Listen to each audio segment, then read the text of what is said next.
தொலைக்காட்சி மற்றும் வானொலி நிகழ்ச்சிகளை அஞ்சல் செய்வது போன்ற பணிகளுக்கு பயன்படுத்துகின்ற செயற்கைக்கோள்கள் தகவல் தொடர்பு செயற்கைக்கோள் கம்யூனிகேஷன் சேட்டிலைட்ஸ் என்று குறிப்பிடப்படுகின்றன. அமெரிக்காவிலே இந்த வகை செயற்கைக்கோள்களை உருவாக்குவதற்கு முன்பு பல்வேறு முயற்சிகள் செய்து பார்க்கப்பட்டன. 1960 ஆண்டு ஆகஸ்டில் விண்வெளியில் சில விஞ்ஞான ஆராய்ச்சிகளை மேற்கொள்வதற்காக 100 அடி குறுக்களவு கொண்ட ஒரு ராட்சத பிளாஸ்டிக் பலூனை செயற்கைக்கோளாக பறக்க விட்டார்கள். அது எக்கோ 1 என்று குறிப்பிடப்பட்டது. வாயு நிரப்பப்பட்ட அந்த பலூன் பூமியை நீள்வட்ட பாதையில் சுற்றி வந்தது. அதனுடைய அண்மை நிலை பூமியிலிருந்து 1465 கிலோமீட்டர் உயரத்திலே இருந்தது. தொலைவு நிலையோ 1680 கிலோமீட்டர் உயரத்தில் இருந்தது. இந்த பலூன் மீது மெல்லிய அலுமினிய பூச்சும் கொடுக்கப்பட்டிருந்தது. மின்காந்த அலைகளை பிரதிபலிக்க விண்வெளியில் செயற்கையாக ஏதாவது வேண்டுமல்லவா? இந்த செயற்கைக்கோளை பயன்படுத்தி தகவல் தொடர்பு பரிசோதனைகளை நடத்தி பார்த்தால் என்ன என்று யோசனையும் கூறப்பட்டது. மணிக்கு சுமார் 25,000 மைல் வேகத்தில் பூமியை 121.6 நிமிடங்களுக்கு ஒருமுறை சுற்றி வந்த அந்த பலூன் அமெரிக்காவிற்கு மேலாக சுமார் 1600 கிலோமீட்டர் உயரத்திலே பறந்து கொண்டிருந்த போது அமெரிக்காவின் மேற்கு கரையில் உள்ள ஓரிடத்திலிருந்து அப்போதைய அமெரிக்க ஜனாதிபதி ஐசனோவரின் பதிவு செய்யப்பட்ட செய்தி ஒன்று அந்த பலூனை நோக்கி ரேடியோ சிக்னல் வடிவில் அனுப்பப்பட்டது. அந்த சிக்னல்களை எக்கோ 1 செயற்கைக்கோள் பிரதிபலித்த போது அமெரிக்காவின் கிழக்கு கரையில் இருந்த ஒரு பெரிய ஆண்டனா இந்த சிக்னல்களை பெற்றுக்கொண்டது. ஜனாதிபதி ஐசனோவரின் படம் சிக்னல்கள் வடிவில் ஓரிடத்திலிருந்து பரிசோதனையாக அனுப்பப்பட்ட போது அவை தொலைவில் உள்ள மற்றொரு இடத்திலும் கிடைத்தது. அடுத்து 1962 ஏப்ரலிலே அமெரிக்காவின் மேற்கு கரையில் உள்ள கலிபோர்னியாவிலிருந்து எக்கோ 1 செயற்கைக்கோளை நோக்கி தொலைக்காட்சி படங்கள் அனுப்பப்பட்டன. அந்த படங்கள் 4300 கிலோமீட்டர் கிழக்கே இருந்த மற்றொரு இடத்திலும் கிடைத்திருக்கிறது. படங்கள் அவ்வளவு தெளிவாக இருக்கவில்லை என்றாலும் உலகில் முதலில் ஒரு செயற்கைக்கோள் மூலம் தொலைக்காட்சி படங்கள் அனுப்பப்பட்டது அதுவே முதல் முறை. அமெரிக்கா தனது முதலாவது தகவல் தொடர்பு செயற்கைக்கோளாக 1962 ஜூலை 10 டெல்ஸ்டார் 1 என்ற செயற்கைக்கோளை பறக்கவிட்டது. இதன் உதவியால் தொலைக்காட்சி வரலாற்றில் முதல் முறையாக ஐரோப்பிய மக்கள் அமெரிக்க தொலைக்காட்சி நிகழ்ச்சிகளை கண்டார்கள். அமெரிக்க மக்கள் 3 ஐரோப்பிய நிகழ்ச்சிகளையும் பார்த்தார்கள். டெல்ஸ்டார் ஒரு விந்தையாகவும் கருதப்பட்டது. பத்திரிகைகளிலே கொட்ட எழுத்துகளில் டெல்ஸ்டாரின் சாதனை பற்றிய செய்திகள் வெளியாகியது. தலையகங்களும் எழுதப்பட்டன. உலகம் தழுவிய ரீதியிலான தகவல் தொடர்புக்கு இது ஒரு ஆரம்பம். உலகம் தழுவிய ரீதியிலான தகவல் தொடர்புக்கு இது ஒரு ஆரம்பம் என்று அமெரிக்க ஜனாதிபதி கென்னடியும் வர்ணித்தார். டெல்ஸ்டாரின் சாதனை தொலைக்காட்சி நிகழ்ச்சிகளை பரிமாறிக்கொள்வதுடன் நின்றுவிடவில்லை. இந்த அதிசய செயற்கைக்கோள் வழியாக அமெரிக்கா பிரிட்டன் இடையே தொலைபேசி சேவையும் நடைபெற்றது. அமெரிக்க நியூயார்க் டைம்ஸ் பத்திரிகையின் பாரிஸ் நகர பதிப்புக்கு டெல்ஸ்டார் வழியே கட்டுரைகளும் செய்திகளும் அனுப்பப்பட்டன. நியூயார்க் பத்திரிகைகளின் சில பக்கங்கள் அதே அச்சாக வேறு இடங்களுக்கு டெல்ஸ்டார் வழியே அனுப்பப்பட்டன. 1962 அக்டோபரிலே அமெரிக்க மெர்க்குரி விண்கலத்தின் US விண்வெளி வீரர் வால்டர் எம் ஷிர்ரா விண்வெளி பயணத்தை மேற்கொண்ட காட்சியை டெல்ஸ்டார் மூலம் ஐரோப்பிய மக்களும் கண்டார்கள். மின்னணு யுகத்தின் அற்புத படைப்பு என்று வர்ணிக்கப்பட்ட டெல்ஸ்டார் தகவல் தொடர்பு செயற்கைக்கோளுடைய குறுக்களவு 87.6 சென்டிமீட்டர் தான். அதன் எடை 76.5 கிலோகிராம். பூமியை அது நீள்வட்ட பாதையிலே சுற்றியது. தொலைவு நிலை 5650 கிலோமீட்டர். அண்மை நிலை 950 கிலோமீட்டர். உருண்டை வடிவில் இருந்த டெல்ஸ்டார் 1 செயற்கைக்கோளுடைய மேற்பரப்பு 72 பட்டை முகப்புகளையும் பெற்றிருந்தது. அவற்றில் 62 முகப்புகளில் சூரிய மின்விசை செல்கள் பொருத்தப்பட்டிருந்தன. சூரிய ஒளி இவற்றின் மீது படும்போது இந்த செல்கள் சூரிய ஒளியை மின்சாரமாக மாற்றும் திறனையும் பெற்றிருந்தது. விண்வெளியில் உள்ள கதிர்வீச்சினால் சூரிய மின்விசை செல்கள் சேதமடையாமல் இருப்பதற்காக ஒரு ஏற்பாடும் செய்யப்பட்டிருந்தது. ஒளி ஊடுருவுகின்ற அளவுக்கு செயற்கை நீலக்கற்களை மிக மிக மெல்லியதாக வெட்டி அவற்றை சூரிய மின்விசை செல்கள் மீது பொருத்தியிருந்தார்கள். டெல்ஸ்டார் 1 தரையிலிருந்து பெற்ற சிக்னல்களை பல நூறு மடங்கு பெருக்கி வேறு அலைவரிசையில் திரும்ப அனுப்பியது. உதாரணமாக 6390 மெகாஹெர்ட்ஸ் சிக்னல்களை 4170 மெகாஹெர்ட்ஸில் திரும்ப அனுப்பியது. செயற்கைக்கோளின் சிறிய வடிவிலான 15,000 மின்னணு உறுப்புகளும் இருந்தன. தகவல் தொடர்பு செயற்கைக்கோளுக்கு சிக்னல்களை அனுப்பவும் திரும்ப பெறவும் தரை நிலையங்கள், எர்த் ஸ்டேஷன் எனப்படும் நிலையங்களும் தேவை. அமெரிக்காவிலும் ஐரோப்பாவிலும் இந்த நிலையங்கள் அமைக்கப்பட்டிருந்தன. அட்லாண்டிக் பெருங்கடலின் நடுவே 760 கிலோமீட்டர் உயரத்துக்கு தொலைக்காட்சி கோபுரத்தை அமைத்தால் அக்கோபுரம் என்ன செய்திருக்குமோ அதை டெல்ஸ்டார் 1 செயற்கைக்கோள் செய்து அமெரிக்கா ஐரோப்பா இடையே தொலைக்காட்சி உட்பட தகவல் தொடர்புக்கும் உதவியது. ஏதோ கோளாறு ஏற்பட்டு 1962 நவம்பரிலே டெல்ஸ்டார் 1 செயல்படுவதும் நின்றுவிட்டது. பிறகு திடீரென 1963 ஜனவரி 3ஆம் தேதி டெல்ஸ்டார் 1 மீண்டும் உயிர் பெற்றது. இறுதியில் 1963 பிப்ரவரி 21ஆம் தேதி டெல்ஸ்டார் 1 முற்றிலுமாக செயலற்று போனது. அது நிரந்தர மௌனமாகிவிட்ட போதிலும் 200 ஆண்டு காலம் பூமியை சுற்றி வந்து கொண்டிருக்கும் என்றும் கூறப்பட்டது. இதற்கு இடையே 1962 டிசம்பரில் ரிலே 1 என்ற தகவல் தொடர்பு செயற்கைக்கோள் அமெரிக்காவால் செலுத்தப்பட்டது. இந்த செயற்கைக்கோள் மூலம் தென் அமெரிக்கா, வட அமெரிக்கா இடையே தகவல் தொடர்பு வசதி ஏற்பட்டது. ஜப்பான், அமெரிக்கா இடையில் முதல் முறையாக தொலைக்காட்சி நிகழ்ச்சிகள் பரிமாறிக்கொள்ளப்பட்டன. தகவல் தொடர்பு செயற்கைக்கோள் ஒன்றை எப்படியெல்லாம் பயன்படுத்த முடியும் என்பதை நிரூபிக்கும் வகையில் இங்கிலாந்தில் ஒரு ஆஸ்பத்திரியிலே சிகிச்சை பெற்று வந்த நோயாளியின் மூளை நிலைமையை பற்றி ரிலே 1 மூலம் அமெரிக்காவுக்கு தகவல் அனுப்ப அமெரிக்காவில் உள்ள நிபுணர்கள் அந்த தகவல்களை வைத்து அவருக்கு எந்தவிதமான சிகிச்சை தேவை என சில நிமிஷங்களிலேயே ரிலே 1 மூலம் ஆலோசனை தெரிவித்தார்கள். அதே போல டெல்ஸ்டார் 2 தகவல் தொடர்பு செயற்கைக்கோள் 1963 மே மாதமும், ரிலே 2 தகவல் தொடர்பு செயற்கைக்கோள் 1964 ஜனவரியிலும் விண்வெளியிலே அமெரிக்காவால் செலுத்தப்பட்டன. இவற்றின் பலனாக பல நாடுகளுக்கு இடையே தகவல் தொடர்பு சர்வசாதாரணமாக மாறியது. 2ஆம் உலகப் போரில் பிரிட்டனுக்கு வெற்றியை தேடிக் கொடுத்த பிரதமர் வின்ஸ்டன் சர்ச்சிலுக்கு அமெரிக்க அரசு கௌரவ குடியுரிமை வழங்கிய நிகழ்ச்சி, ஜனாதிபதி கென்னடியின் ஐரோப்பிய விஜயம், போப்பாண்டவர் 23வது ஜான் மறைவு, போப்பாண்டவர் 4வது பால் முடிசூட்டு விழா முதலான நிகழ்ச்சிகளை பல நாடுகளிலும் மக்கள் தமது வீட்டில் உட்கார்ந்தபடி பார்த்தார்கள். என்றாலும் டெல்ஸ்டார் 1, ரிலே 1, டெல்ஸ்டார் 2 ஆகியவற்றில் இருந்த ஒரு குறைபாட்டை கவனிக்க வேண்டும். டெல்ஸ்டார் 1 பூமியை 157 நிமிடங்களுக்கு ஒரு முறை சுற்றி வந்தது. ரிலே 1 செயற்கைக்கோளோ 185 நிமிடங்களுக்கு ஒரு முறை சுற்றி வந்தது. டெல்ஸ்டார் 2 சற்று அதிகம் நேரம் எடுத்துக்கொண்டு 225 நிமிடங்களுக்கு ஒரு முறை சுற்றி வந்தது. இந்த செயற்கைக்கோள்கள் விண்வெளியில் அமெரிக்கா, ஐரோப்பா மேலாக அதிக நேரம் இருக்கின்ற வகையில் இவற்றின் சுற்றுப்பாதை நீள்வட்டமாக அமைக்கப்பட்டிருந்தன. என்றாலும் கூட இவை பூமியின் மறுபுறம் இருக்கின்ற காலத்தில் தகவல் தொடர்பு மேற்கொள்ள இயலவில்லை. இந்த குறையை போக்க விண்வெளியில் எப்போதும் குறிப்பிட்ட பிரதேசத்துக்கு மேலாக இருக்கின்ற செயற்கைக்கோளை, அதாவது இணை சுற்று செயற்கைக்கோளை செலுத்தும் முயற்சியும் மேற்கொள்ளப்பட்டது என்பதும் குறிப்பிடத்தக்கது. உலகின் முதலாவது இணை சுற்று செயற்கைக்கோள் சின்காம் 1, சின்க்ரோனஸ் கம்யூனிகேஷன் சேட்டிலைட் என்ற ஆங்கில சொற்றொடரின் சுருக்கமே சின்காம் ஆகும். 1963ஆம் ஆண்டு பிப்ரவரி 14ஆம் தேதி சின்காம் 1 விண்வெளியில் செலுத்தப்பட்டது. அதன் எடை 38.7 கிலோகிராம் ஆகும். டெல்ஸ்டார் 1 மற்றும் ரிலே 1 செயற்கைக்கோள்களைப் போல இதுவும் தோர் டெல்டா எனும் ராக்கெட் மூலமாக விண்வெளியிலே செலுத்தப்பட்டது. மற்ற செயற்கைக்கோள்களைப் போலவே இது முதலில் நீள்வட்ட சுற்றுப்பாதையில் செலுத்தப்பட்டது. பின்பு இதன் சுற்றுப்பாதை பூமத்திய ரேகைக்கு மேலாக வட்ட வடிவமாக அமையும் வகையிலே திருத்தி அமைக்கப்பட்டது. இப்படி சுற்றுப்பாதையை வட்ட வடிவமாக மாற்றியது மிகவும் நுட்பமான காரியமாகும். இந்த பணியிலே வெற்றி கிடைத்தது என்றாலும் கூட சின்காம் செயற்கைக்கோளில் உள்ள மின்னணு சாதனங்கள் செயல்படவில்லை. எனவே ஆவலாக எதிர்பார்க்கப்பட்ட சின்காம் 1 செயற்கைக்கோள் திட்டம் தோல்வியிலேயே முடிந்தது.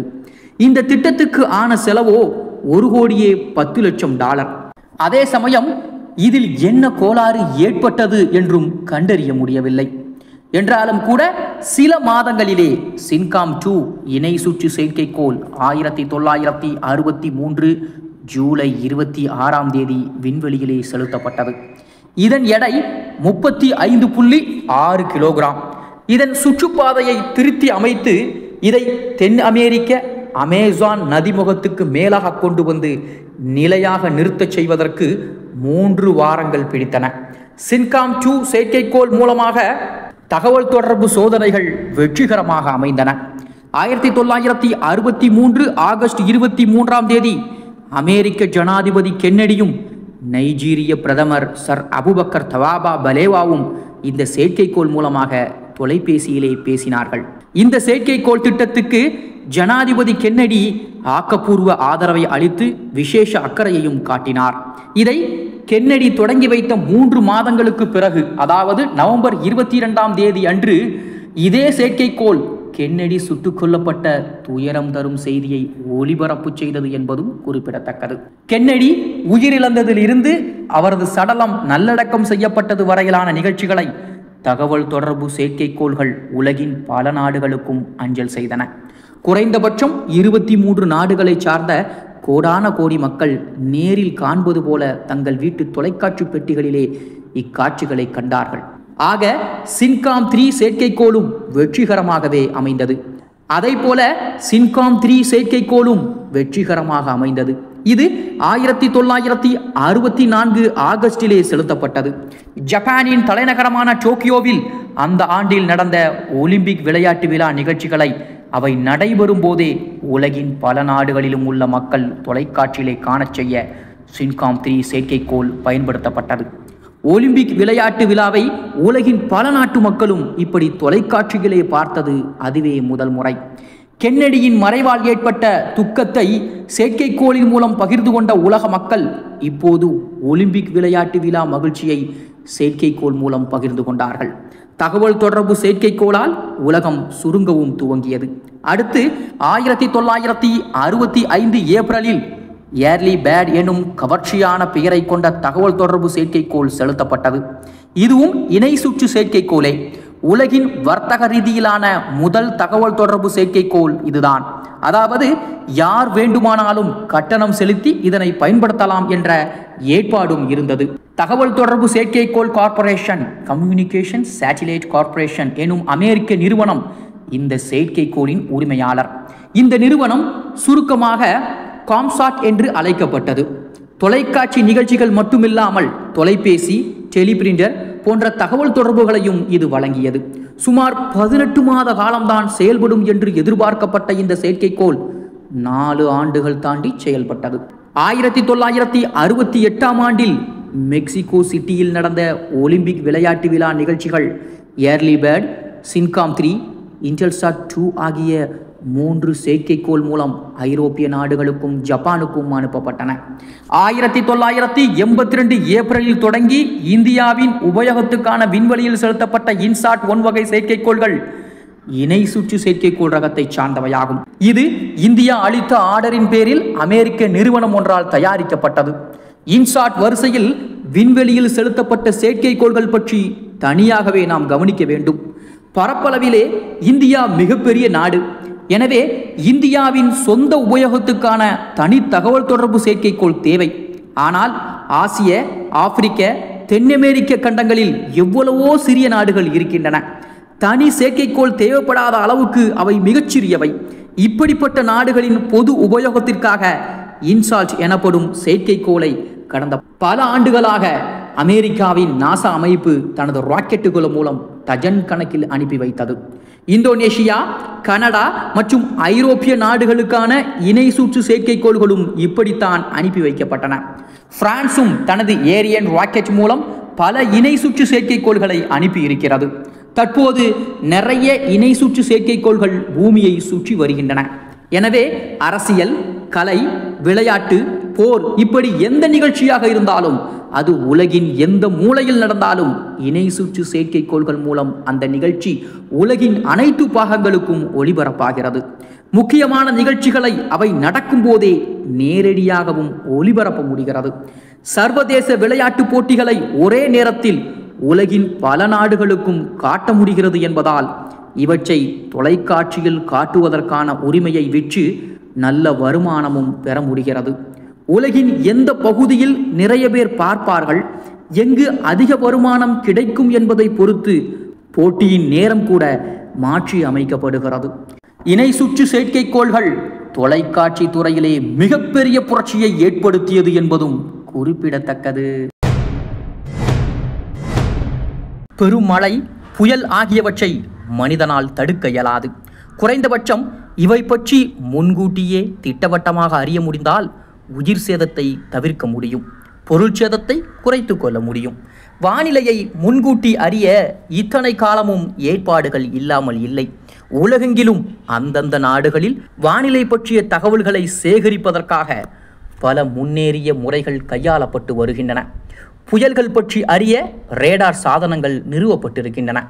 ஆனால் ரேடார் சாதனங்கள் தொலைவில் உள்ள புயலின் நடமாட்டம் பற்றி மட்டுமே நமக்கு காட்டுகின்றன. புயல் எங்கெல்லாம் உருவாகுகின்றது என்பதை ரேடார் தேடி போய் கண்டுபிடிப்பதில்லை. ஆனால் வானத்தில் மிக உயரத்துக்கு போய் அங்கிருந்து பூமியை பார்த்தால் எங்கெல்லாம் புயல் உருவாகுகிறது என்பதை அறியலாம். நிலப்பகுதியிலிருந்து வெகு தொலைவில் கடலில் புயல் உருவாகும் போதே அதை பற்றி அறிந்து கொண்டு விடலாம். தொடர்ந்து அதன் போக்கை படமாகவும் பிடிக்கலாம். செயற்கைக்கோள்கள் இந்த பணியை செய்கின்றன. இந்த வகை செயற்கைக்கோள்கள் வானிலை செயற்கைக்கோள், வெதர் சேட்டிலைட் என்று குறிப்பிடப்படுகிறது. வானிலை செயற்கைக்கோள்களில் படமெடுக்கும் கேமராக்கள் இருக்கின்றன. இவை பூமியை போர்த்தி இருக்கக்கூடிய மேகக்கூட்டங்களை படம் பிடித்து அனுப்புகின்றன. புயலின் மையம் எங்கு நிலை பெற்றிருக்கிறது, எப்படியெல்லாம் நகருகிறது என்பதை அறிய செயற்கைக்கோளிலிருந்து அனுப்பப்படும் படங்கள் உதவுகின்றன. அமெரிக்கா 1960ஆம் ஆண்டு ஏப்ரலில் செலுத்திய டைரோஸ் 1 செயற்கைக்கோள் தான் உலகின் முதலாவது வானிலை செயற்கைக்கோள். டெலிவிஷன் இன்ஃப்ராரெட் அப்சர்வேஷன் சேட்டிலைட் என்னும் நீண்ட பெயருக்கு பதிலாக டைரோஸ் என்று குறிப்பிடுகிறார்கள்.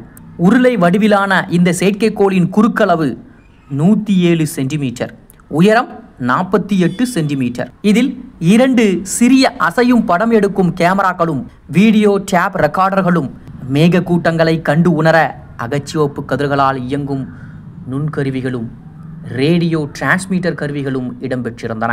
பூமியில் ஆங்காங்கு உள்ள தரை நிலையங்கள் மூலம் இந்த செயற்கைக்கோள் அனுப்பும் தகவல்கள் பெறப்பட்டு தொகுக்கப்பட்டன. டைரோஸ் 1 செயற்கைக்கோளை தொடர்ந்து டைரோஸ் வரிசையில் பல வானிலை செயற்கைக்கோள்கள் பறக்க விடப்பட்டன.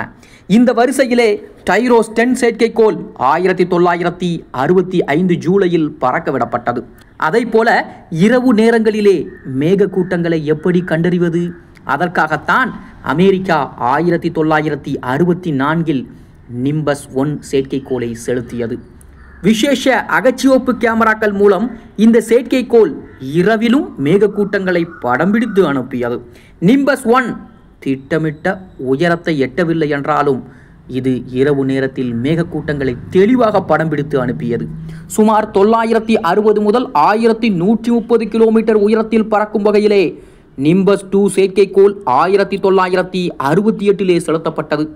நிம்பஸ் ரக செயற்கைக்கோள் பூமியை போர்த்தியுள்ள மேகக்கூட்டங்களை ஒரு அடி கூட விடாமல் தினமும் கவனித்து படம் பிடிக்கும் திறன் கொண்டது எனவும் வர்ணிக்கப்பட்டது.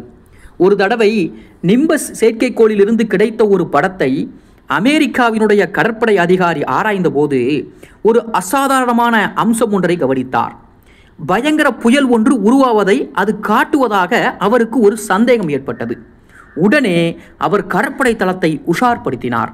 அவர் சந்தேகித்தது போலவே 6 மணி நேரத்திற்கு பிறகு புயல் தாக்கியது. அதற்கு உள்ளாக விமானங்களும் ஹெலிகாப்டர்களும் கடற்படை தளத்திலிருந்து பாதுகாப்பான இடத்திற்கு அனுப்பப்பட்டன. அதை போல இதர முன்னெச்சரிக்கை நடவடிக்கைகளும் மேற்கொள்ளப்பட்டன. புயல் பற்றி அறிவதிலே செயற்கைக்கோள் ஆற்றக்கூடிய பங்கை இதிலிருந்து நம்மால் புரிந்து கொள்ள முடியும். ஆக டைரோஸ் வரிசைக்கு பிறகு அமெரிக்கா எஸா வரிசை செயற்கைக்கோள்களையும் செலுத்தியது. இவை டைரோஸ் ரக செயற்கைக்கோள்களை விட மேலும் முன்னேறியவை. எஸா செயற்கைக்கோள் இரவு பகல் 24 மணி நேரமும் உலகின் வானிலை நிலைமையை படம் பிடித்து அனுப்பி கொண்டிருக்கும். அதை போல வானிலை செயற்கைக்கோளை உருவாக்குவதிலே ரஷ்யா சில ஆண்டுகள் பின்தங்கியது. 1966இல் ரஷ்யா செலுத்திய காஸ்மாஸ் 122 செயற்கைக்கோளை ரஷ்யாவின் முதல் வானிலை செயற்கைக்கோள் என்று சொல்லலாம். ரஷ்யாவும் சரி அமெரிக்காவும் சரி வானிலை செயற்கைக்கோள் மூலமாக பெறப்பட்ட படங்களை பல நாடுகளுக்கும் பகிர்ந்து கொள்கின்றன என்பதும் குறிப்பிடத்தக்கது. உலக வானியல் நிறுவனமான மெட்ரோலாஜிக்கல் ஆர்கனைசேஷன் என்னும் ஐக்கிய நாடுகள் துணை அமைப்பின் ஏற்பாட்டின் கீழே உலகம் தழுவிய ரீதியில் செயற்கைக்கோள் மூலமாக வானிலை தகவல்களை உலக நாடுகள் பகிர்ந்து கொள்கின்றன. உலகில் குறிப்பிட்ட இடத்தில் உள்ள புயலை ஆராய வேண்டுமென்றால் அந்த புயலை படம் பிடித்து அனுப்பும்படி வானிலை செயற்கைக்கோள்களுக்கு கட்டளையிட முடியும். பூமியை ஒரு நாளில் பல தடவை சுற்றி வந்து உலகின் எல்லா பகுதிகளையும் பற்றிய வானிலை நிலைமையை படம் பிடித்து அனுப்புகின்ற ஏற்பாட்டுக்கு பதிலாக இரவு பகல் 24 மணி நேரமும் உலகில் உள்ள குறிப்பிட்ட ஒரு பிரதேசத்தை மட்டும் படம் பிடித்து வானிலை தகவல்களை அனுப்பும்படி செய்கின்ற ஏற்பாடும் சாத்தியமானது. எப்போதும் ஒரு பிரதேசத்துக்கு மேல் நிலையாக இருக்கின்ற இணை சுற்று செயற்கைக்கோள்களை பூமியினுடைய நடுமையத்திலிருந்து வடதுருவத்தின் ஆரம் என்ன, இதை எப்படி மிக துல்லியமாக அளப்பது, வடதுருவத்திலிருந்து மிக மிக நீளமான கம்பியை விட்டு அளக்க இயலுமா என்றால் அது சாத்தியப்படாது. பூமியின் மையத்திலிருந்து வடதுருவம் தென்துருவத்தை விட வெறும் 15.25 மீட்டர் தான் அதிகம் என்று கண்டறியப்பட்டிருக்கிறது. இதை கண்டறியவும் ஒரு செயற்கைக்கோள் தான் உதவி செய்தது. அமெரிக்கா 1958 மார்ச் மாதம் செலுத்திய வான்கார்டு 1 செயற்கைக்கோளின் சுற்றுப்பாதையில் தொடர்ந்து ஏற்பட்ட சில மாறுதல்களை வைத்து கணித நிபுணர்கள் கணக்கிட்டதில் இந்த தகவலும் தெரிய வந்தது. பூமி டேபிள் டென்னிஸ் பந்து போல கச்சிதமான உருண்டை அல்ல. அது பித்தளை சொம்பின் அடிப்பகுதி தட்டையாக இருப்பது போல பூமியின் வடதுருவ பகுதியும் இருக்கிறது. துருவ பகுதியில் உள்ள இந்த அதுங்கள் 76.2 மீட்டர் குறைவு என்பதும் வான்கார்டு 1 செயற்கைக்கோளின் சுற்றுப்பாதைகளை ஆராய்ந்து கணக்கிட்டதிலே தெரிய வந்திருக்கிறது. பூமியின் திட்டவட்டமான வடிவத்தை அறிய செயற்கைக்கோள்கள் உதவி இருக்கின்றன. அது மட்டும் கிடையாது, துல்லியமான வரைபடங்களை தயாரிக்கவும் நில அளவை செயற்கைக்கோள்கள் அதாவது ஜியோடெட்டிக் சேட்டிலைட் உதவி வருகின்றன. ஜப்பானில் டோக்கியோவிற்கு தெற்கே சுமார் 480 கிலோமீட்டரில் ஒரு சிறிய தீவு. இந்த தீவானது தேச படங்களிலே இதுவரை குறிப்பிட்டு வந்ததை விட உண்மையிலேயே சுமார் 1500 மீட்டர் கிழக்கே தள்ளி அமைந்துள்ளதாக செயற்கைக்கோளின் உதவியுடன் கண்டுபிடிக்கப்பட்டது. அமெரிக்காவினுடைய எக்கோ 1, எக்கோ 2 செயற்கைக்கோள்கள் மூலம் எடுக்கப்பட்ட படங்களை வைத்து ஜப்பானிய நீரியல் அமைப்பு பல சிறு தீவுகளின் நிலைகளை மிக துல்லியமாக கணக்கிட்டு அந்த அடிப்படையிலே படங்களையும் தயாரித்தது. ஜியோஸ் வரிசையிலான செயற்கைக்கோள்களில் பளிச்சிட்டு மறையும் ஒளிவிளக்குகள் அல்லது பூமியிலிருந்து அனுப்பப்படும் லேசர் ஒளிக்கற்றைகள் அல்லது ரேடியோ சமிக்கைகளை பிரதிபலிக்கும் விசேஷ கண்ணாடிகளும் அமைக்கப்பட்டிருந்தன. அமெரிக்காவின் சகோர் ரக செயற்கைக்கோளும் இந்த வகை பணிகளுக்கு பயன்படுத்தப்பட்டது. சீக்வென்ஷியல் கொலேஷன் ஆஃப் ரேஞ்ச் எனும் ஆங்கில சொற்றொடரின் முதல் எழுத்துக்களை சேர்த்து இந்த ரக செயற்கைக்கோள்கள் சுருக்கமாக செகோர் என குறிப்பிடப்படுகிறது. இவை அளவில் சிறியவை, எடை சுமார் 20 கிலோகிராம் தான். எனவே அமெரிக்கா விண்வெளியில் வேறு செயற்கைக்கோள்களை செலுத்தும் போது பின் சீட்டிலே செகோர் ரக செயற்கைக்கோளையும் உட்கார வைத்து அனுப்பிவிடுகிறது என்பதும் குறிப்பிடத்தக்கது. எதிரி படைகள் படையெடுத்து வந்து தாக்கக்கூடிய ஆபத்து இருந்தால் அந்த நாட்களில் கோட்டை கொத்தளத்தின் மீது நிறுத்தப்பட்டிருக்கும் போர் வீரர்கள் கண்ணை தீட்டிக்கொண்டு கண்ணு கெட்டிய தூரம் வரை உன்னிப்பாக பார்த்து கொண்டிருப்பார்கள். எதிரி படைகள் வருவது தென்பட்டால் உடனே தகவல் பறக்கும். எதிரி படையெடுத்து வருகின்ற வரை காத்திருக்காமல் எதிரியின் உத்தேசம் என்ன என்பதை அறிய ஒற்றர்களை அனுப்புவதும் உண்டு. இப்படி எதிரியை வேவு பார்ப்பது நெடுங்காலமாக இருந்து வருகின்ற ஒன்று. ஆனால் இந்த நாட்களிலோ எதிரி நண்பன் என்று பாகுபாடு கூட இல்லாமல் பல நாடுகளும் ஒன்றை ஒன்று வேவு பார்ப்பது சகஜமாகிவிட்டது. ஒற்றர்களை அனுப்பினால் அவர்களால் கட்டுக்காவல் நிறைய உள்ள இடங்களில் புகுந்து வேவு பார்க்க முடியாது, ஒட்டு கேட்க முடியாது. மிக மிக உயரத்தில் பறக்கும் விமானங்களை அனுப்பி வேவு பார்க்கலாம். இதிலும் கூட ஆபத்து இருக்கிறது. அப்படி ஒரு விமானம் அத்துமீறி நுழைந்தால் சுட்டு வீழ்த்தப்படலாம். வேவு விமானங்கள் இப்படி சுட்டு வீழ்த்தப்பட்ட சம்பவங்கள் நிறைய நடந்திருக்கின்றன. வல்லரசுகளிடையே இதனால் பிரச்சனைகள் ஏற்பட்டதும் உண்டு. ஆக சுட்டு வீழ்த்தப்பட முடியாத அளவுக்கு வானில் மிக உயரத்தில் இருந்து கொண்டு வேவு பார்க்கலாம். இதற்கு செயற்கைக்கோள் உதவுகிறது. இவை வேவு பார்க்கும் செயற்கைக்கோள்கள் ஸ்பை சேட்டிலைட் என்று குறிப்பிடப்படுகின்றன. இந்த வகை செயற்கைக்கோள்கள் பிற நாட்டுக்கு கேடு செய்யும் நோக்கம் கொண்டவை அல்ல. பிற நாட்டை பற்றி வெளியே தெரியாத தெரிவிக்கப்படாத தகவல்களை அறியும் நோக்கம் கொண்டவை. வானத்தில் பல 100 கிலோமீட்டர்கள் தொலைவில் இருந்து படம் எடுத்தால் என்ன தெரிந்துவிடப் போகிறது என்று நினைக்கிறீர்களா? நம் ஊரிலே சுவர்களில் ஒட்டப்படுகின்ற ஆள் உயர அரசியல் பிரச்சார போஸ்டர்களை தரையில் விரித்து வைத்தால் வேவு செயற்கைக்கோளில் உள்ள கேமரா இந்த போஸ்டர்களில் உள்ள எழுத்துக்களை கூட துல்லியமாக படம் எடுத்துவிடும். அந்த அளவிற்கு நுட்பமான கேமராக்கள் இருக்கின்றன. வேவு செயற்கைக்கோளில் உள்ள கேமரா விண்வெளியில் பறந்தபடி படம் எடுத்ததும் அந்த படங்களை தரை கேந்திரங்களுக்கு சிக்னல் மூலம் அனுப்பிவிடும். பனிப்போர் உச்சகட்டத்திலே இருந்தபோது ரஷ்யா, அமெரிக்கா ஆகிய 2 நாடுகளுமே அவ்வப்போது விண்வெளிக்கு வேவு செயற்கைக்கோளை செலுத்தி வந்தன. அமெரிக்காவினுடைய மைடாஸ், சாமோஸ் ஆகிய செயற்கைக்கோள்கள் வேவு செயற்கைக்கோள்கள் என்று பொதுவில் கருதப்படுகின்றன. ஏவுகணைகள் செலுத்தப்படுவதை கண்டறிய அமெரிக்கா 1960 அனுப்பிய மைடாஸ் 2 செயற்கைக்கோளை இதற்கு உதாரணமாகவும் குறிப்பிடலாம். அதே ஆண்டு அக்டோபரில் சாமோஸ் செலுத்தப்பட்டது. ஆரம்ப நாட்களிலே அமெரிக்கா இந்த ரக செயற்கைக்கோள்களை செலுத்திய போது இவற்றின் நோக்கத்தை தெரிவிக்காவிட்டாலும் இப்படி செயற்கைக்கோள் செலுத்தப்பட்ட தகவல்களை தெரிவித்து வந்தது. ரஷ்யாவினுடைய காஸ்மோஸ் வரிசையிலான பல செயற்கைக்கோள்கள் இந்த ரகத்தை சார்ந்தவை என்று கருதப்படுகிறது. பொதுவில் வேவு செயற்கைக்கோள்கள் அதிக நாள் விண்வெளியில் இருப்பதில்லை. ரஷ்ய வேவு செயற்கைக்கோள்கள் 8 முதல் 13 நாட்களும், அமெரிக்க வேவு செயற்கைக்கோள்கள் 7 முதல் 28 நாட்கள் வரையிலும் தங்கியிருந்ததாக சொல்லப்படுகிறது. பொதுவாக இந்த செயற்கைக்கோள்கள் தெற்கு வடக்காக சுமார் 320 கிலோமீட்டர் உயரத்திலே பறக்கும்படி செலுத்தப்படுகின்றன.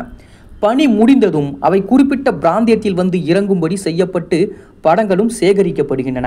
மேலிருந்தபடியே படங்களை டிஜிட்டல் வடிவில் கீழே அனுப்பும் முறையும் இருக்கின்றது. பிற நாடுகளில் படை நடமாட்டத்தை அறிவது, ஏவுகணை சோதனைகள் நடத்தப்படுகின்றதா என்று கவனித்தல், காற்று மண்டலத்துக்கு மேல் ஒரு நாடு ரகசியமாக அணுகுண்டை வெடித்து சோதனை நடக்கிறதா என்று அறிவது, பிற நாட்டின் நிலப்பகுதி, கடலோரப் பகுதி ஆகியவற்றை படம் பிடித்தல் போன்ற பல தகவல்களை பெறுவதற்கு வேவு செயற்கைக்கோள்கள் பயன்படுத்தப்படுகின்றன. எதிராளி நாட்டின் படை நடமாட்டத்தை தான் கண்காணிக்க வேண்டும் என்பதில்லை. உலகில் எங்கேனும் போர் மூண்டால் அப்போரில் ஈடுபட்ட நாடுகளின் பட நடமாட்டங்களை, படைபலத்தை இதன் மூலம் மதிப்பிடுவதும் உண்டு. இப்படி பெறப்படும் தகவல்களை போரில் ஈடுபட்டுள்ள நாடு தோழமை நாடாக இருந்தால் அதற்கு கொடுப்பார்கள். 1982 மே மாதம் பிரிட்டன், அர்ஜென்டினா இடையே ஃபாக்லாந்து தீவுகள் தொடர்பாக போர் நடந்தபோது அமெரிக்கா தனது வேவு செயற்கைக்கோள் மூலம் சேகரித்த தகவல்களை பிரிட்டனுக்கு அளித்து உதவியதாக கூறப்படுகிறது. 1991 தொடக்கத்திலே நடந்த வளைகுடா போரில் செயற்கைக்கோள்கள் முக்கிய பங்கு வகித்தன. குவைத் நாட்டை ஈராக் நாட்டின் ஆக்கிரமிப்பிலிருந்து விடுவிப்பதற்காக அமெரிக்கா தலைமையில் பல நாடுகளை சார்ந்த படைகள் ஈராக் மீது போர் தொடுத்தன. அப்போரின் போது ஈராக் தன்வசம் இருந்த ரஷ்ய தயாரிப்பான ஸ்கட் எனப்படும் ஏவுகணைகளை இஸ்ரேல் மீதும் சவுதி அரேபியாவின் மீதும் செலுத்தியது. இந்த ஸ்கட் ஏவுகணைகள் சில 100 கிலோமீட்டர் தூரம் சென்று தாக்கக்கூடியவை. ஈராக்கின் இந்த ஏவுகணைகளை முறையடிப்பதற்காக அமெரிக்கா பேட்ரியட் எனப்படும் எதிர்கணைகளை பயன்படுத்தியது. ஸ்கட் ஏவுகணை வானில் இருக்கும் போதே பேட்ரியட் எதிர்கொண்டு அதை தாக்கி அளிக்கும் சக்தி படைத்தது. வேகமாக பறந்து வந்த ஸ்கட் ஏவுகணைகளை நடுவானில் அளிக்க செயற்கைக்கோள்கள் உதவியது. இது எப்படி சாத்தியமாயிற்று தெரியுமா? ஈராக்கில் ஏவுகணை தளத்திலிருந்து ஸ்கட் கிளம்பியதும் வேவு செயற்கைக்கோள்கள் அதை கண்டறிந்து அமெரிக்காவிலும் ஆஸ்திரேலியாவிலும் உள்ள தொடர்பு நிலையங்களுக்கு சிக்னல்கள் வடிவிலே தகவல் அனுப்பியது. ஸ்கட் எந்த திசையை நோக்கி எவ்வளவு வேகத்தில் வருகிறது என்பதை இந்த சிக்னல்கள் மூலம் அறிய முடிந்தது. பின்பு சவுதி அரேபியாவில் அல்லது இஸ்ரேலில் உள்ள பேட்ரியட் யூனிட்டுகளுக்கு இது பற்றி தகவல் அனுப்பப்பட்டது. தக்க சமயத்திலே பேட்ரியட் செயல்பட்டு எதிரே சென்று ஸ்கட் ஏவுகணையை தாக்கி அழித்தது. பேட்ரியட் எப்போது எந்த திசையில் பாய வேண்டும் என்பதை நுண்ணிய கம்ப்யூட்டர்கள் தீர்மானித்து கூறின. ஈராக்கிய படைகளின் நடமாட்டத்தை அறியவும் வேவு செயற்கைக்கோள்கள் அமெரிக்கா தலைமையிலான பன்னாட்டு படைகளுக்கு உதவியது. சமீப ஆண்டுகளில் மேலும் அதிநுட்பமான வேவு செயற்கைக்கோள்கள் உருவாக்கப்பட்டிருக்கின்றன. அமெரிக்காவின் KH-11 செயற்கைக்கோள் இவற்றில் ஒன்று. இந்த ரக செயற்கைக்கோளில் அடங்கிய கேமராக்களில் பிலிம் பயன்படுத்தப்படுவதில்லை. மாறாக charge and couple device CCD எனப்படும் சாதனம் பயன்படுத்தப்படுகிறது. CCD என்பது ஒரு சிலிக்கான் சிப் ஆகும். இந்த சிறிய சிப்பில் பல்லாயிரக்கணக்கான துணுக்குகள் இருக்கும். இவை ஒளிப்பட்டால் விளைவு காட்டுபவை. கேமராவின் லென்ஸ் வழியே வரும் ஒளி இந்த சில்லு மீது படும்போது கேமராவின் லென்ஸ் காணும் காட்சிக்கு ஏற்ப மின் துடிப்புகள் தோன்றுகின்றன. இவை கம்ப்யூட்டர் மூலம் எண்களாகவும் மாற்றப்படுகின்றன. இந்த டிஜிட்டல் படங்கள் தரையில் உள்ள தொடர்பு நிலையங்களுக்கு கிடைக்கின்றன. இந்த முறையில் துல்லியமான படங்கள் கிடைக்கின்றன. செயற்கைக்கோளின் கேமரா படம் எடுக்க எடுக்க கீழே தொடர்பு நிலையங்களில் தொடர்ந்தாற்போல படங்கள் கிடைத்து கொண்டிருக்கும் என்பதும் குறிப்பிடத்தக்கது. ஆரம்பத்தில் அமெரிக்காவும் ரஷ்யாவும் மட்டுமே உளவு செயற்கைக்கோளை வைத்திருந்தார்கள். இப்போது பல நாடுகளிலே இந்த உளவு செயற்கைக்கோள்கள் இருக்கிறது. நுட்பமான செயற்கைக்கோள்களையும் அத்தோடு அவற்றை செலுத்துவதற்கான ராக்கெட்டுகளையும் தயாரிப்பதற்கு திறன் படைத்த எந்த ஒரு நாட்டாலும் உளவு செயற்கைக்கோள்களை செலுத்த முடியும். உலகில் தற்பொழுது அமெரிக்கா, ரஷ்யா, ஐரோப்பிய கூட்டமைப்பு நிறுவனம், ஜப்பான், சீனா, இந்தியா ஆகிய நாடுகள் இதில் முன்னணியில் இருக்கின்றார்கள். உளவு செயற்கைக்கோள்களுக்கு கண்கள் மட்டுமல்ல, காதும் உண்டு. சுமார் 400-500 கிலோமீட்டர் உயரத்திலே பறந்தபடி கீழே பேசுவதை ஒட்டு கேட்க காதை தீட்டிக்கொண்டு பறக்கின்ற உளவு செயற்கைக்கோள்களும் இருக்கின்றன. இப்படி ஒட்டு கேட்கும் செயற்கைக்கோள்களை ரஷ்யா மற்றும் அமெரிக்கா போன்ற நாடுகள் பயன்படுத்தவும் செய்கின்றன. ஒவ்வொரு நாட்டிலும் இராணுவ துறையினர் உட்பட பல்வேறு துறையினரும் பல பணிகளுக்காக வயர்லெஸ் மூலம் தகவல்களை அனுப்புகிறார்கள். விண்வெளியில் இருந்தபடி இந்த தகவல்களை சேகரிப்பது ஒட்டு கேட்கும் செயற்கைக்கோளுடைய பணி. இப்படிப்பட்ட உளவு செயற்கைக்கோள்களை பற்றி சில சமயங்களில் ஏதோ ஓரிரு தகவல்கள் வெளிவருவதோடு சரி. அமெரிக்கா 1963 லேவா ஹோட்டல் 1 எனும் விசித்திர பெயரிலே 220 கிலோகிராம் எடை கொண்ட செயற்கைக்கோள் ஒன்றை செலுத்தியது. அது விண்வெளியிலே 96,000 கிலோமீட்டர் உயரத்திலே செலுத்தப்பட்டது. விண்வெளியில் ரகசியமாக அணுகுண்டு சோதனைகள் நடத்தப்படுகின்றனவா என்று கண்காணிப்பதற்காக இது செலுத்தப்பட்டது. இதன் சுற்றுப்பாதை பற்றிய விவரங்கள் வெளியிடப்படவில்லை. எக்ஸ் கதிர், காமா கதிர் ஆகியவற்றையும் நியூட்ரான்களையும் கண்டறிந்து கூறும் கருவிகள் இந்த செயற்கைக்கோளில் வைக்கப்பட்டிருந்ததாக சில தகவல்கள் கூறப்படுகிறது. அதை போல செயற்கைக்கோளில் அணுகுண்டு அல்லது வேறு குண்டுகளை வைத்து அனுப்பி போர் மூழும்போது எதிர் நாட்டின் மீது அதை போடும்படி செய்யலாமே என்று தோன்றலாம். இந்த வகையிலே போர்க்காரியங்களுக்கு விண்வெளியை யாரும் பயன்படுத்தாதபடி தடுக்க ஐநா அமைப்பின் ஆதரவின் கீழ் சர்வதேச ஒப்பந்தம் ஒன்று உருவாக்கப்பட்டிருக்கிறது. விண்வெளியில் செயற்கைக்கோளை செலுத்துகின்ற நாடுகள் அது பற்றி ஐநாவுக்கு தகவல் தெரிவிக்க வேண்டும் என்று கூறுகின்ற சர்வதேச ஒப்பந்தமும் நடைமுறையில் இருக்கின்றது. இந்த ஒப்பந்தங்களிலே அமெரிக்கா, ரஷ்யா, இந்தியா போன்ற நாடுகள் கையெழுத்திட்டிருக்கிறார்கள். எனவேதான் எந்த நாடும் அணுகுண்டுகளை அல்லது வேறு குண்டுகளை கொண்ட செயற்கைக்கோளை பறக்க விடுவதில்லை. இருந்தாலும் ரஷ்யா பூமியை முழுதாக சுற்றாமல் கிட்டத்தட்ட அரை சுற்றிவிட்டு தரையில் உள்ள இலக்குகளை தாக்கும் திறன் கொண்ட செயற்கைக்கோள் போன்ற ஒரு தாக்குதல் முறையை உருவாக்கி சோதித்ததாக 1967 அமெரிக்கா புகார் கூறியது. ரஷ்யர்கள் செயற்கைக்கோள் போன்ற இந்த விண் வாகனத்தை சில முறை செலுத்தி பரிசோதித்ததாகவும் கூறப்படுகிறது. இது பூமியை முழுதாக ஒரு தடவை சுற்றுவதில்லை என்பதால் செயற்கைக்கோளில் அணு ஆயுதம் உட்பட ஆயுதங்களை வைக்கக்கூடாது என்று கூறும் ஐநா ஒப்பந்தத்தை மீறியதாக கருதக்கூடாது என்று வாதிடும் நோக்கத்தோடு ரஷ்யா இதை உருவாக்கியதாகவும் கூறப்படுகிறது. ஆக செயற்கைக்கோள் தயாரிப்பிலே ஏற்பட்டு வரும் முன்னேற்றத்தை காணும்போது விண்வெளியில் சுற்றுகின்ற எதிரி நாட்டின் செயற்கைக்கோளை விண்வெளியிலேயே அழித்து விடுகின்ற திறன் கொண்ட செயற்கைக்கோள் அல்லது ஏவுகணைகள் உருவாக்கப்பட்டாலும் வியப்பில்லை என்று கூறலாம். ஏனென்றால் சீனா தனது செயற்கைக்கோள் ஒன்றை தானே ஒரு ஏவுகணையை அனுப்பி அழித்ததையும் நாம் குறிப்பிட்டிருந்தோம். அதைப்போல விண்வெளியிலே பழுதடைந்த சில செயற்கைக்கோள்கள் மீட்கப்பட்டு கீழே கொண்டு வரப்பட்டிருக்கின்றன என்பதும் இங்கே குறிப்பிடத்தக்கது. ஆக பல்வேறு காரணங்களை உத்தேசித்து ஒரு நாடு தனது விவசாய உற்பத்தி அளவை வெளியே பகிரங்கமாக அறிவிக்க விரும்பாமல் இருக்கலாம். ஆனால் செயற்கைக்கோள் மூலம் பிற நாட்டின் பயிர் நிலைமை பற்றி அறிந்து கொண்டு விட முடியும். செயற்கைக்கோளில் அமைக்கப்பட்ட கேமராக்களை கொண்டு விசேஷ கதிர்களை பயன்படுத்தி படம் எடுத்தால் வளரும் பயிர்கள் ஆரோக்கியமான நிலையில் உள்ளனவா, அவை நல்ல மகசூல் அளிக்குமா போன்ற விவரங்களையும் பெற்றுவிட முடியும். மண்ணுக்கு அடியில் எங்கெங்கே எந்தெந்த உலோக கனிப்பொருள்கள் இருக்கின்றன என்பதையும் விசேஷ நுட்ப முறைகள் மூலம் செயற்கைக்கோளிலிருந்து கண்டறிய முடியும். கடலில் எங்கெங்கு மீன் கூட்டம் அதிகமாக இருக்கின்றன என்பதையும் செயற்கைக்கோள் மூலம் கண்டறிய முடியும். இப்படி செயற்கைக்கோள்கள் மூலம் பெறப்படுகின்ற தகவல்கள் ஒரு நாட்டின் பொருளாதார மேம்பாட்டுக்கு மிகவும் பயனளிக்கக்கூடியது. ஆரம்ப நாட்களில் செயற்கைக்கோள்கள் பெரும்பாலும் பூமியை சுற்றியுள்ள விண்வெளி பிரதேசத்தை ஆராய்வையாக இருந்தன. அத்தோடு ஒப்பிட்டால் இப்போது செயற்கைக்கோள் துறையிலான தொழில்நுட்பம் மிகவும் முன்னேறி இருக்கிறது. செயற்கைக்கோள்கள் மனிதகுல முன்னேற்றத்திற்கு மேலும் பல வாய்ப்புகளை ஏற்படுத்தக்கூடும் என்பதும் குறிப்பிடத்தக்கது.